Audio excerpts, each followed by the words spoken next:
Muy buen y bendecido día tengan todos ustedes, estimados estudiantes. Bienvenidos a esta asignatura Sistema Impositivo Venezolano. Quien les saluda Mariana del Valle Buitrago Rodríguez y en este primer encuentro instruccional vamos a hacer el abordaje de la unidad temática número 1, la cual está referida a los aspectos teóricos del sistema impositivo venezolano.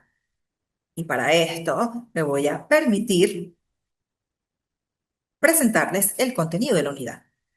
En primer momento vamos a hacer referencia a lo que se entiende por actividad financiera y la potestad tributaria. Para esto, revisaremos algunos conceptos fundamentales como la hacienda pública, lo que comprende la actividad financiera y nos adentraremos a lo que es la potestad tributaria, básicamente el poder público, la competencia tributaria y la administración tributaria. Posterior a ello, vamos a sumergirnos en el abordaje del sistema tributario, específicamente en lo referente a los principios constitucionales de la tributación, para pasar a lo que es la relación jurídico-tributaria, estableciendo cuáles son esos elementos que deben estar presentes dentro de la relación jurídico-tributaria, tanto los elementos objetivos, hecho imponible, base imponible y alícuota, y por supuesto los elementos subjetivos, en donde vamos a conocer quién es el sujeto activo y el sujeto pasivo de esa relación. De la misma forma, vamos a hacer mención de lo que contienen los actos jurídicos tributarios, que es cómo vamos a conocer esos actos administrativos tributarios y cómo podemos llegar a ser notificados del acto administrativo. Y finalizaremos con lo que es el ilícito tributario, haciendo algunas referencias a lo que es el deber tributario y haremos algunos toques sobre los tributos y su clasificación. Bienvenidos sean todos ustedes a este primer encuentro instruccional. Y sin más preámbulo, vamos a hacer ya la primera parte, que es la actividad financiera del Estado y la potestad tributaria. Cuando hablamos de la actividad financiera del Estado, es inexorable que nosotros hagamos referencia a lo que es la hacienda pública. Y cuando hablamos de la hacienda pública, necesariamente tenemos que mencionar que la misma comprende el conjunto de todos esos activos que tiene el Estado, así como también los egresos que posee el Estado. La administra el presidente de la República, es decir, el Ejecutivo Nacional es encargado de la hacienda pública, pero es administrada por la persona de el presidente de la República.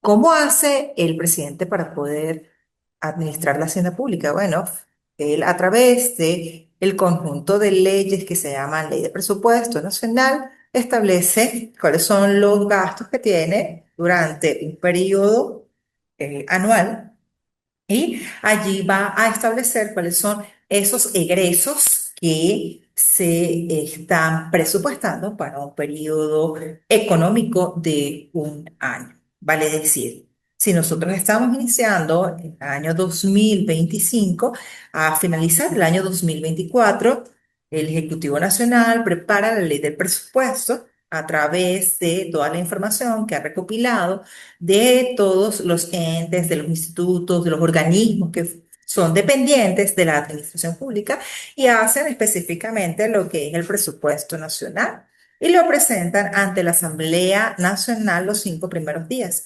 Y la Asamblea le dará el visto bueno a esa ley de presupuesto. Por eso se dice que la única ley en Venezuela que tiene fecha de nacimiento, así como fecha de caducidad, es la ley del presupuesto. Pero imaginemos que en un momento determinado eh, sale o surge un gasto que no estaba presupuestado en la ley de presupuesto. Entonces, en ese caso, hay que también, por medio de una ley, hay que autorizar esa cantidad de dinero que se van a desembolsar. Y entonces allí habría el nacimiento de la ley del crédito adicional, crédito público adicional, para poder en todo momento cubrir ese gasto excepcional que se está generando.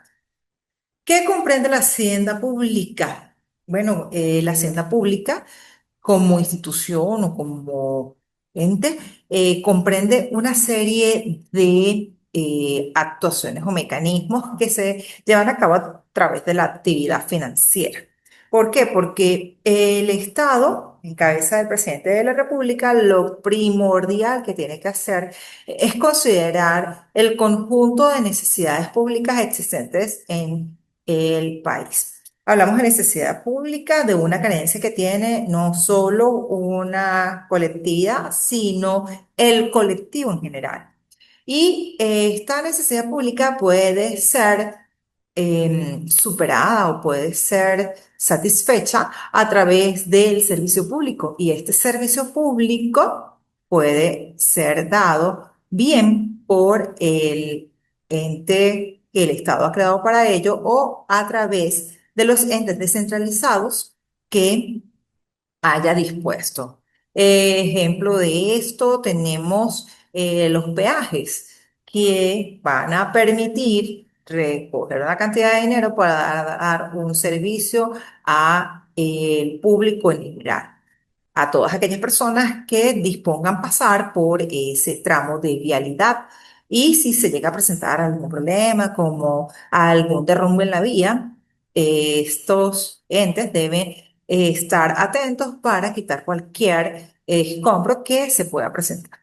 Y otro elemento necesario dentro de la actividad financiera es el ingreso público. Ese ingreso que evidentemente forma parte de la hacienda pública. Y ese ingreso puede provenir por los ingresos petroleros, por los ingresos tributarios, por ingresos extraordinarios, por los ingresos que generan las empresas en donde participa el Estado venezolano.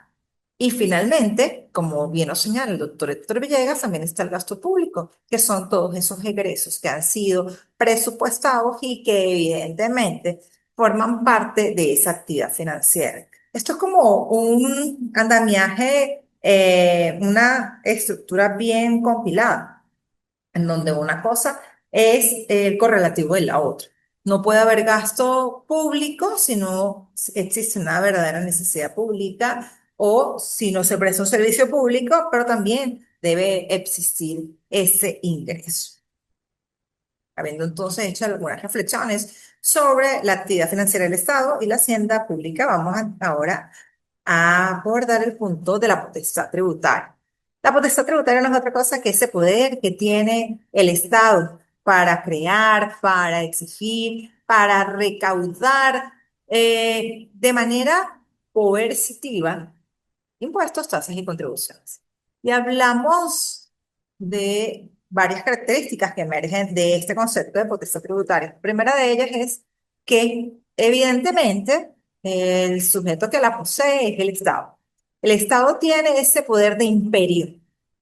¿Por qué? Porque el Estado es considerado como una realidad jurídica, política. Y, por supuesto, ejerce ese poder soberano en la población de un determinado territorio. Recordemos que en el caso venezolano, el artículo 136 de nuestra Carta Magna establece una estructura tanto vertical como horizontal. Y vamos a tener dentro de la parte horizontal el poder ejecutivo, el legislativo, el judicial, el electoral y el ciudadano. Y en la parte de la verticalidad tenemos el poder nacional, el estatal y el municipal. Dentro de las características también o particularidades de la potestad tributaria tenemos el poder coactivo. Y llamamos coactivo porque es un poder de imperio que no tenemos nosotros los ciudadanos. Y nosotros estamos sometidos a eso que el Estado nos impone. No podemos decir, mire, yo no quiero pagar impuestos. Si nosotros estamos dentro de un presupuesto establecido en la norma, nosotros estamos en la obligación de pagar el impuesto.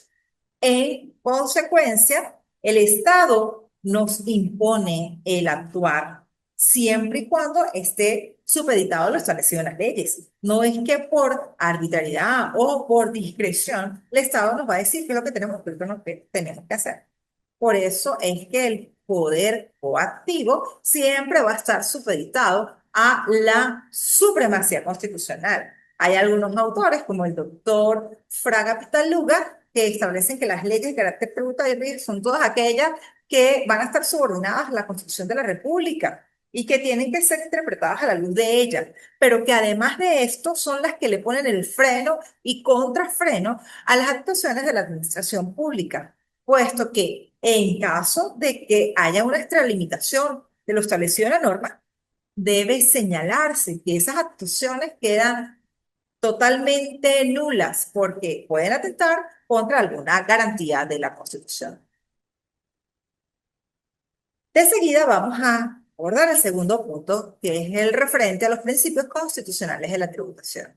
Y en este caso vamos a mencionar que cuando hablamos del sistema tributario, efectivamente tenemos que decir que esto lo integra el conjunto de normas, principios, leyes que están vigentes en un momento determinado dentro del territorio nacional y que junto a ello existen una serie de principios que regulan ese sistema. Estos son el principio de la legalidad tributaria. Este primer principio consagra el hecho de que no puede existir de ningún modo o de ninguna manera un impuesto, una tasa, una contribución que no esté dispuesta en una ley. ¿Por qué? Porque si no existe la ley que lo consagre, no puede crearse, no puede arreglarse, modificarse o extinguirse un tributo. La generalidad, que es otro de los principios, establece que todos estamos obligados al pago de los impuestos, las tasas y las contribuciones. De hecho, esto es un principio de orden constitucional, puesto que el artículo 133 de nuestra Carta Magna estipula que todos estamos obligados a coadyuvar al Estado en las cargas a través del pago de impuestos, tasas y contribuciones. El impuesto de la capacidad, el principio de la capacidad contributiva está referido al hecho de que en función de nuestra capacidad económica va a ser nuestra contribución con el Estado. Significa esto que mientras más gane, evidentemente más debo contribuir con el Estado venezolano. El principio de la no confiscatoriedad es el que establece que yo no puedo ser privado de mi propiedad, valga la redundancia, privada por el pago de un impuesto. Es decir, que los impuestos no pueden vulnerar el principio de la propiedad privada. Luego tenemos el principio de la igualdad tributaria, que se considera es una prolongación al principio de la generalidad, puesto que todos somos iguales ante la ley, aunque tengamos distintas situaciones o circunstancias que nos diferencian. Tenemos también el principio de la ley retroactividad que establece que al momento de iniciar la vigencia o el vigor de una ley, desde ahí comienza a correr todos los hechos o las actuaciones que va a regular esa ley. Pero se impone menor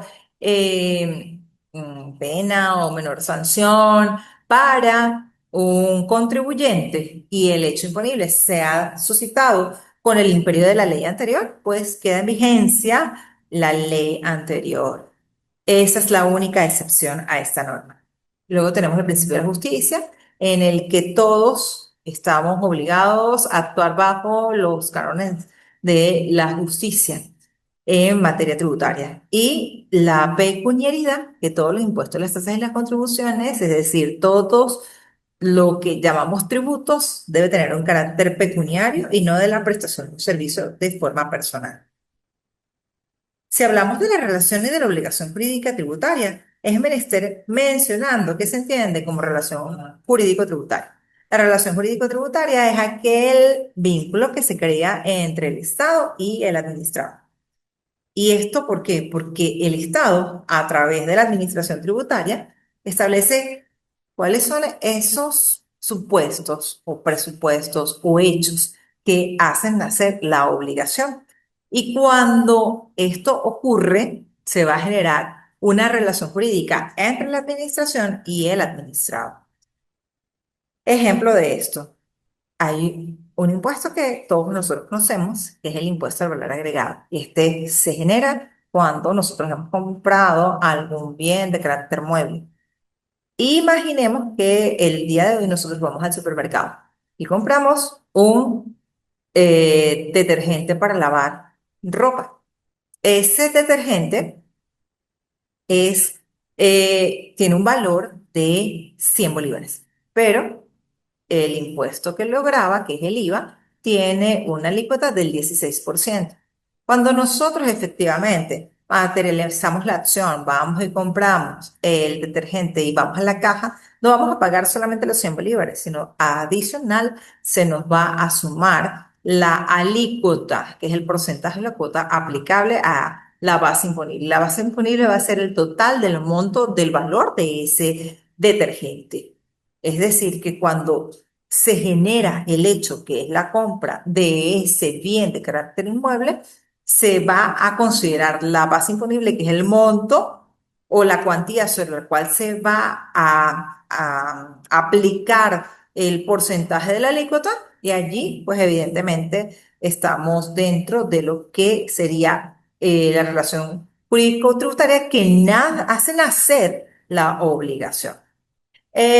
Como más o menos mencioné, existen algunos elementos, tanto objetivos como subjetivos. El primero de ellos es el elemento objetivo del hecho imponible, no es otro que ese presupuesto de hecho establecido en la norma que tipifica el tributo y que cuando se materializa hace nacer la obligación tributaria. Es decir, si el día de hoy yo no voy y compro el detergente para lavar ropa en el supermercado, pues no tengo ningún gasto, significa que yo no estoy en la obligación de pagar ningún tipo impositivo porque no nació en la obligación tributaria.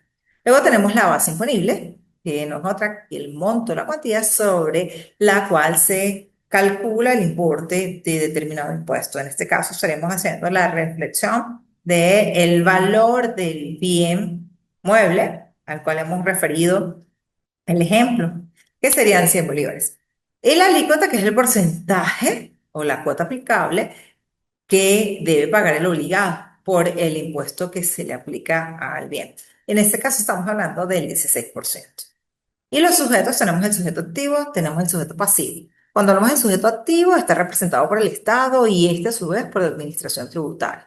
Y el sujeto pasivo de la relación jurídico-tributaria, vamos a tener en primer momento al contribuyente, que es lo obligado directo al pago de un impuesto determinado. Pero si hablamos de responsable, pudiésemos presumir que la persona del contribuyente tiene algún impedimento para poder hacer efectivo ese pago. Como por ejemplo, una compañía en una sociedad anónima, la persona jurídica como tal no va a pagar el impuesto, lo hace el responsable que hemos dispuesto dentro de nuestros documentos constitutivos para que esta persona pueda en todo caso hacer efectivo el cumplimiento de la obligación tributaria. Y cuando hablamos de obligación tributaria, dijimos que es la que da ese nacimiento. Es como la que marca el inicio de la obligación principal que le interesa a la administración. Y la obligación principal que le interesa a la administración tributaria es que nosotros paguemos. Esa es la obligación principal, pero también existen otras obligaciones que son conocidas como las obligaciones de corte accesorio. Estas pueden ser el hacer una declaración de algún tipo de impuesto, llevar una documentación a la administración tributaria, entre otras. Entonces, recordemos que el hecho imponible nos hacen hacer la obligación tributaria y de allí nosotros vamos a conseguir dos tipos de obligaciones. La primera de ellas, la principal, que es el pago del tributo, y la segunda, que son las accesorias, que están referidas a todas aquellas obligaciones que de alguna u otra manera han sido consideradas por el legislador tributario y que efectivamente conllevan a un hacer o a un no hacer, pero que en caso de incumplimiento generan sanciones. ¿Ok? Y luego tenemos la gestión tributaria, que son todas esas actuaciones que lleva a cabo la administración tributaria para la consecución de su actividad. Y una de ellas es que nosotros determinemos el tributo. Y esa determinación puede ocurrir por tres vías. La primera, cuando nosotros, los sujetos pasivos lo hacemos a modo propio. Es decir, Mariana Buitrago es una persona natural que es dependiente de una determinada empresa. Ella, al momento de realizar la declaración del impuesto sobre la renta, sabe que está generando esa esa cantidad de ingresos en un año y por eso es que esta persona tiene que hacer la autodeterminación, es decir, entregar a través del sistema en línea del impuesto sobre la renta todos los datos que le piden para que pueda realizar la declaración del impuesto. En este caso estaríamos hablando de una determinación por sujeto pasivo. Pero imaginemos que yo no sé mucho de hacer declaración de impuestos. Puedo ir ante la Administración Tributaria para que la Administración Tributaria, a través de los funcionarios del Servicio Nacional Integrado de Administración Aduanera y Tributaria, pues me colabore.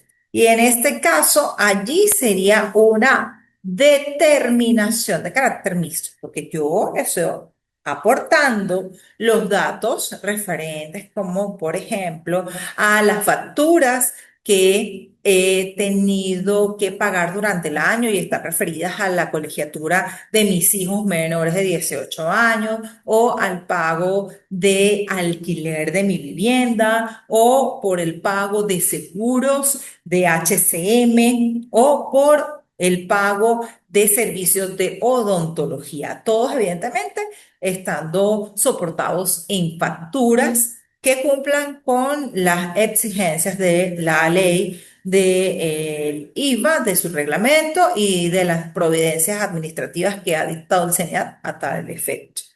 En ese caso, cuando proveo la información, el funcionario de la administración tributaria me ayuda a el reporte de la información en línea y allí estamos los dos haciendo la declaración. Por eso se dice que es una declaración de carácter mixto. El funcionario y el administrado se unen para determinar el impuesto a pagar. Y es de oficio cuando el obligado tributario no hace nada, es decir, no colabora, no entrega la información para que pueda determinarse cuál es la obligación que él debe pagar. En todo caso, pudiese ser que la persona lleve los libros, tenga las facturas, todo. Pero si no tiene nada contable, como promover o presentar esos datos necesarios al momento de la declaración de un impuesto respectivo, pues allí estaríamos haciendo referencia a una determinación de oficio con base presuntiva, porque la administración desconoce cuáles son pues los datos ciertos. Entonces, en este caso, la administración pudiera darse la tarea de establecer una cantidad que haya pagado una empresa similar, aun y cuando esta persona jurídica no haya realizado la actividad de la misma forma. Entonces, haciendo un recuento, tenemos que la obligación jurídica tributaria nace cuando evidentemente se materializa el presupuesto de hecho previsto en la norma. Y que pueden surgir dos tipos de obligaciones. La principal, que es el pago del tributo, y van a existir otros tipos de obligaciones accesorias como consignar una serie de documentos, hacer declaraciones, entre otros. Y que dentro de esas actividades que lleva a cabo la administración tributaria, una de las principales es la de la determinación, que puede hacerse por sujeto pasivo cuando entrego la información y yo misma hago la declaración. Pero cuando desconozco cómo hacer el trámite, pues proveo la información y quien me ayuda es un funcionario de la administración. Sin embargo, cuando no proveo información, cuando no hago nada, entonces allí la administración puede actuar de oficio. Y en este caso tenemos por base cierta cuando tengo la documentación necesaria o con base presunta cuando evidentemente no llevo ninguna documentación de la exigida por la administración tributaria. Y en este caso, pues la administración da a suponer que he realizado alguna actuación similar a la de un sujeto que tenga las mismas particularidades a la actividad que yo genero. Ahora bien, ¿cómo la administración tributaria se relaciona conmigo o con el sujeto pasivo? La administración tributaria se relaciona con los sujetos pasivos a través de los llamados actos de la administración tributaria, los actos administrativos tributarios. Y estos actos administrativos tributarios, evidentemente, tienen la característica de eh, que van a hacer esas actuaciones por las cuales se pronuncia la administración y estas actuaciones van a estar enfocadas en verificar, fiscalizar, determinar el cumplimiento de los deberes y las obligaciones tributarias, pero siempre que estén en consonancia o de acuerdo con lo establecido en la Ley Orgánica de Procedimientos Administrativos, mejor conocida como la LOPA, y el Código Orgánico Tributario. De la misma manera, debemos hacer la referencia de cómo la administración tributaria nos hace conocer a nosotros que estamos siendo o somos objetos de un acto administrativo tributario. Y esto lo hace la administración a través de la notificación. La notificación es ese mecanismo por medio del cual la administración le hace saber al administrado que hay un acto administrativo que debe conocer, al cual puede recurrir y el lapso o el tiempo necesario para que pueda realizar esa, esa actuación. Las notificaciones, como lo establece el Código Orgánico Tributario, pueden realizarse sin un orden de prelación. Pero, ¿cómo se practica? Mira, se puede practicar entregándole personalmente a la persona del administrado el recibo de la notificación. Entonces, allí la persona firma. Pero, si no conseguimos a la persona en el domicilio o en el lugar, ¿qué ocurre? El funcionario de la administración puede entregar una constancia escrita a persona mayor de edad que se encuentre en el lugar, es decir, a un contribuyente o responsable. Y la tercera modalidad para practicar la notificación es a través del correo público, el que efectivamente se hacía por entrega de postel o por sistemas telegráficos o electrónicos, que ese es el caso del mecanismo que está empleando la administración. ¿Cómo lo hace? A través del domicilio fiscal electrónico obligatorio, en el que la administración tributaria emite un mensaje y deja la información en el correo electrónico que como contribuyente hemos provisto al momento de registrarnos en el registro de información fiscal. Y una de las cosas fundamentales también para que nos puedan localizar y poder entregar esas notificaciones es a través del domicilio fiscal. Para personas naturales, el domicilio fiscal, en primer momento, es donde esa persona realice la actividad principal o el lugar donde la persona habite o donde ocurra el hecho imponible. Indistintamente, la administración tributaria puede escoger el lugar que mejor le convenga.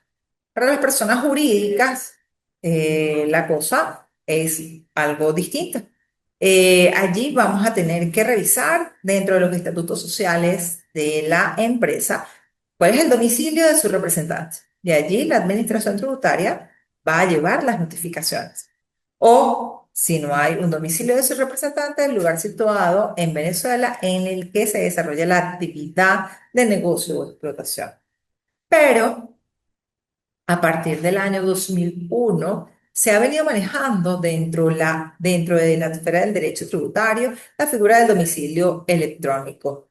Eh, a partir del año 2014 hasta el momento tenemos un domicilio fiscal electrónico obligatorio en el que la administración puede hacer las notificaciones de comunicaciones o actos administrativos.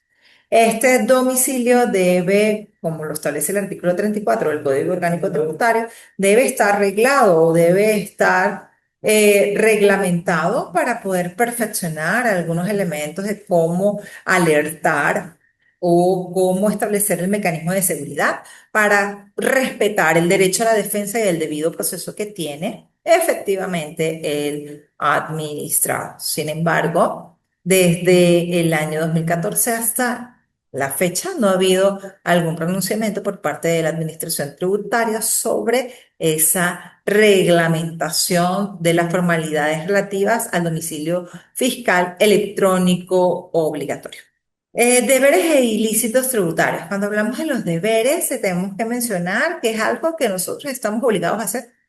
Y en el caso del deber tributario es algo que el Código Orgánico Tributario, las leyes tributarias nos imponen a nosotros como administrados. Y la clasificación que se presenta dentro del Código Orgánico Tributario es de deberes formales y deberes materiales. Hablamos de deberes formales, todas aquellas actuaciones a las que estamos obligados por Código Orgánico Tributario o por leyes tributarias especiales. Ojo, que no comporten la actividad de pago. Es decir, el deber formal son todas esas actuaciones que encuadran dentro del hacer o del no hacer, pero dentro de esas obligaciones no va a incorporarse la de entregar o dar un pago, porque esa estaría en la categoría de lo que se conoce como el deber material. Al ejemplos de deberes formales, llevar la cartelera informativa, hacer las declaraciones del impuesto sobre la renta, presentarse ante la autoridad tributaria cuando así lo disponga, entregar factura a el cliente, llevar la contabilidad bajo las normas establecidas, eh, usar la máquina fiscal. Bueno, existen infinidades. Y el deber material, como ya mencioné, es el que está referido a el pago de un determinado impuesto. Si en este caso pudiese ser el pago de impuestos sobre la renta, el pago del IVA, el pago de sucesión o de cualquier otro tipo impositivo. Sin embargo, cuando hablamos de ilícito tributario, debemos mencionar que esta es la conducta que se genera cuando nosotros irrespetamos el deber formal o el deber material. Es decir, cuando no cumplimos con los deberes establecidos en el Código Orgánico Tributario ni en las leyes tributarias especiales. Por eso, el Código Orgánico Tributario ha dispuesto dentro de los ilícitos tributarios una clasificación. Tenemos el ilícito tributario formal que corresponde al incumplimiento del deber tributario formal. No llevar la cartelera informativa equivale a estar en una situación de ilícito tributario formal. Y también tenemos los ilícitos tributarios materiales, que son todos aquellos en los cuales nos podemos encontrar cuando no pagamos ese impuesto. Y allí, por supuesto, se va a generar ese castigo, esa sanción por no haber hecho dentro de la temporalidad establecida el pago del tributo. Y también existen los ilícitos tributarios penales que se generan, ocurren cuando así lo dispone la ley. Por ejemplo, cuando se está introduciendo al país mercancía que no está pagando aduana. Entonces, en ese caso, entraría a formar parte de los llamados ilícitos tributarios penales. Y hablamos de tributos y su clasificación, haciendo mención que los tributos son todos aquellos ingresos con los que cuenta el Estado a través de su potestad tributaria y que permiten recaudar ingresos para cubrir las necesidades del Estado. Interesante en este caso, la clasificación clásica de los tributos en impuestos, tasas y contribuciones. Hablamos de impuestos, aquel tributo que evidentemente nace de ese poder coactivo que tiene el Estado, pero que a su vez imponen un pago en dinero para satisfacer las necesidades de determinada necesidad del Estado. Importante, en el caso de Venezuela, los impuestos no se pagan de forma personal ni por trabajo, sino a través de dinero. Tenemos impuestos directos, tenemos impuestos indirectos, que ya veremos a lo largo de nuestra asignatura. Y luego tenemos las tasas. Las tasas forman parte de esas modalidades o tipologías que trae la clasificación clásica de los tributos. Y acá la gran diferencia con el impuesto es que al momento de pagar una tasa, nosotros vamos a recibir un servicio, es decir, pagamos la tasa y consecuencialmente recibimos la prestación de un servicio de carácter público. Ejemplo típico, el pago de la tasa por salida a de terminal o a portuaria, o la tasa que nosotros pudiésemos mencionar como esa tasa que se paga en los peajes. Habíamos hablado de eso en este encuentro. Y tenemos también las contribuciones que son a aquellas cantidades de dinero que por ley se le exija a una persona que esté dentro de un supuesto. Estas pueden ser contribuciones de carácter parafiscal, como INSES, Seguro Social, FAO, y hablamos también de contribuciones de mejoras, que son todas aquellas que se obtienen, evidentemente, cuando una determinada obra se construye y genera plusvalía para un sector de la población. Entonces, fíjense que de forma general hemos hecho como el arqueo de esta primera unidad, a la cual invito que por favor ustedes revisen los videos que están dentro de nuestra plataforma tecnológica para que puedan evidenciar un poco más la información y hagan las lecturas recomendadas que están cargadas dentro de nuestra aula virtual.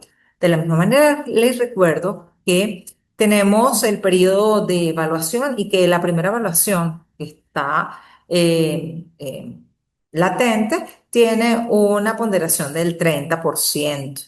Así que les invito a que desde ya empiecen a revisar y a subir su evaluación, que en este caso es un ensayo, y cualquier duda o cualquier pregunta que tengan sobre la materia la puedan realizar a través de los mecanismos dispuestos por nuestra institución y que con todo el gusto le daré respuesta oportuna. Muchísimas gracias. Nos vemos en el próximo encuentro instruccional. Bendiciones. Se despide de ustedes Mariana Buitrón. Hasta luego.